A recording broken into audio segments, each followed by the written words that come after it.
Assalamualaikum warahmatullahi wabarakatuh.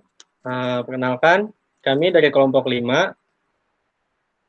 Perkenalkan, nama saya Kahfi Abrizal Syaman, dan ada teman saya bernama Stadafa, Dewi Amalia, Bahirina, dan Amatia. Kami di kelompok 5 akan membahas tentang manajemen produksi dan operasi bisnis syariah. Ini pemaparan kami. Pertama, dari pengertian manajemen operasi dan produksi dalam bisnis Islam. Apa itu? Manajemen operasi dan produksi bisnis Islam adalah aktivitas untuk mengatur dan mengkoordinasikan sumber daya untuk menciptakan dan menambah kegunaan barang atau jasa dengan menjunjung tinggi nilai-nilai kemaslahatan. Selanjutnya, dalam ekonomi Islam, para produsen dilarang keras untuk memproduksi barang atau jasa yang menimbulkan kemafsadatan dan kerusakan bagi manusia. Produsen harus memastikan bahwa produknya akan membawa kemaslahatan bagi manusia. Bahkan, bukan hanya kemaslahatan untuk manusia, tapi juga bagi alam semesta dan segala isinya. Kegiatan manajemen produksi dan operasi. Yang pertama, ada pemilihan.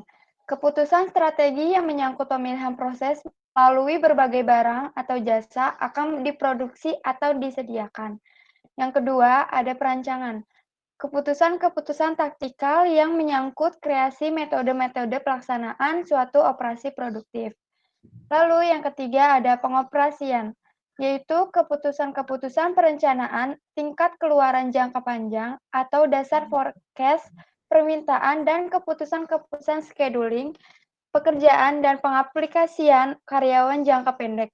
Yang keempat, ada pengawasan, yaitu prosedur-prosedur yang menyangkut pengambilan tindakan korektif dalam operasi-operasi produksi barang atau persediaan jasa. Yang kelima, ada pembaharuan, yaitu implementasi perbaikan-perbaikan yang dalam sistem produksi berdasarkan perubahan-perubahan permintaan, tujuan-tujuan organisasional, teknologi, dan manajemen. Sistem operasi dan produksi dalam Islam. Dalam sistem operasi dan produksi Islami yaitu menjamin kehalalan bagi setiap input, proses, dan output, serta mengedepankan produktivitas dalam koridor syariah. Berikut adalah beberapa prinsip yang perlu diperhatikan dalam kegiatan operasi dan produksi yang dikemukakan oleh Muhammad Al-Mubarak dalam kitabnya Nizam Al-Islami Al-Iqtisadi, Mabadi wa Qawaid Amali. Yang pertama ada dilarang memproduksi dan memperdagangkan komoditas sekumpulan yang tercela atau haram karena bertentangan dengan syariah. Lalu yang kedua ada kegiatan produksi harus memperhatikan aspek sosial kemasyarakatan dan memenuhi kewajiban zakat, sedekah, infak, atau wakaf. Lalu yang ketiga ada kegiatan produksi harus menjaga nilai-nilai keseimbangan dan harmoni dengan lingkungan sosial dan lingkungan hidup dalam masyarakat dalam skala yang luas. Lanjut.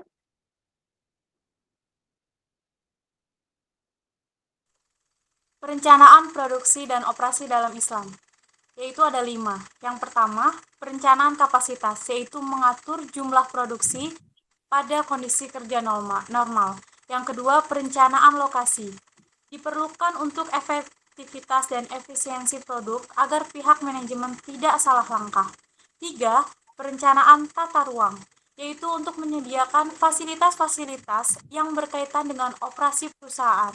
Kaitannya dengan bisnis Islam salah satunya yaitu menyediakan tempat beribadah. Yang keempat, perencanaan kualitas. Perencanaan operasi harus memastikan bahwa produk memang memenuhi standar kualitas perusahaan. Yang kelima, perencanaan metode untuk mengurangi pemborosan dan efisiensi.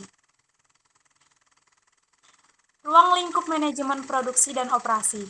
Ada 6. Yang pertama, seleksi dan rancangan atau desain hasil produksi. Kedua, seleksi dan perencanaan proses dan peralatan.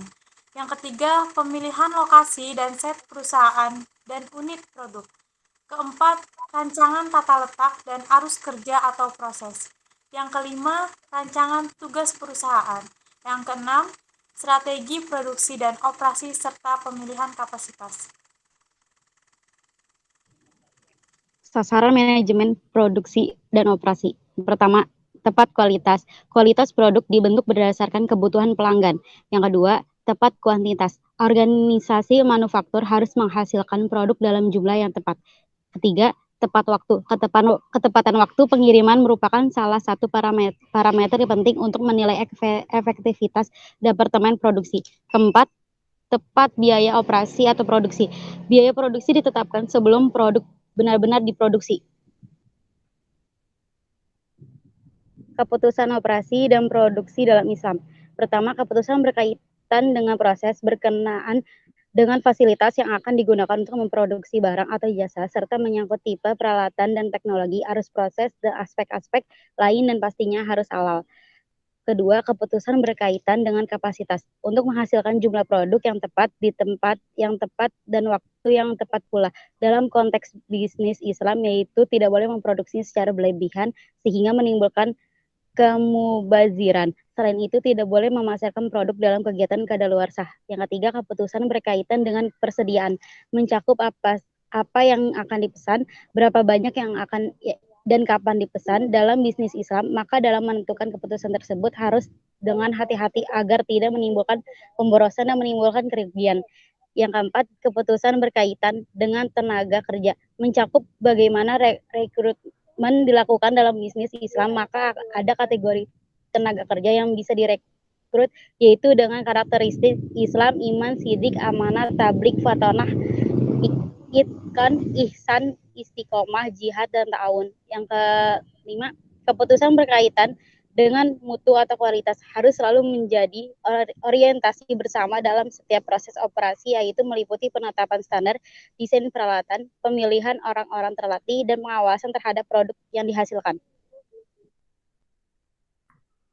Selanjutnya di sini saya akan menjelaskan tentang contoh studi kasus. Di sini saya mendapatkan berita tentang berita Cadbury haram, coklat Monggo tetap tak terganggu dari operasi dan produksinya.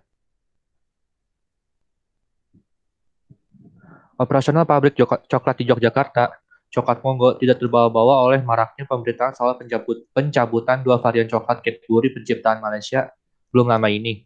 Dalam 2 varian coklat, ialah Cadbury Dairy Milk Hazelnut serta Cadbury Dairy Milk Rose Almond yang ditarik dari peredaran ditemui jejak deoksibonforit asid atau DNA babi.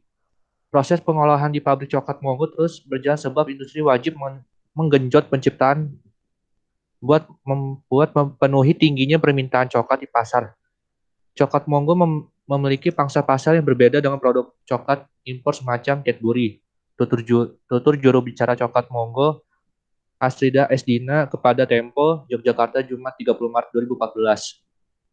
Ditemui di pabrik coklat Monggo di Kota Gede, Astrida berkata coklat Monggo sepanjang ini tidak gelisah dengan beredarnya coklat impor di pasar dalam negeri.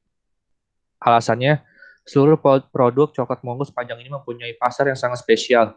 Tidak hanya itu, produsen pula memiliki pelanggan loyal semacam yang berasal dari Jawa serta Bali. Para pelanggan juga tidak butuh ragu dengan kehalalan produk coklat Monggo tersebut sebab seluruh bahan baku coklat pabrik ini berasal dari dalam negara.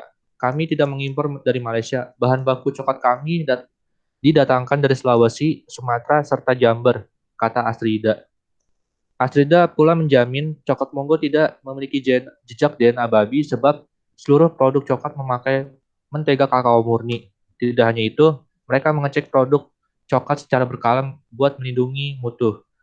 Dia menerangkan bahan baku yang digunakan pabrik sepanjang ini berbentuk remahan coklat dari dalam negara sebab melimpah dan kaya akan jenis-jenisnya. Sebulan sekali mereka menemukan pasokan bahan baku. Coklat Indonesia tidak kalah dengan coklat impor. Kami pertahankan mutu, ucapnya. Dari studi kasus tersebut dapat disimpulkan bahwa di coklat Monggo ini juga mereka memperhatikan bagaimana bahan-bahan yang mereka produksi dan operasi-operasi yang mereka perhatikan di perusahaan tersebut.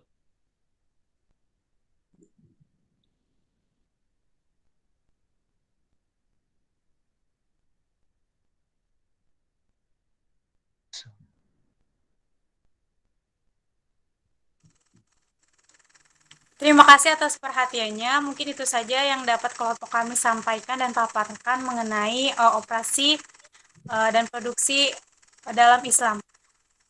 Mohon maaf bila ada salah-salah kata. Assalamualaikum warahmatullahi wabarakatuh.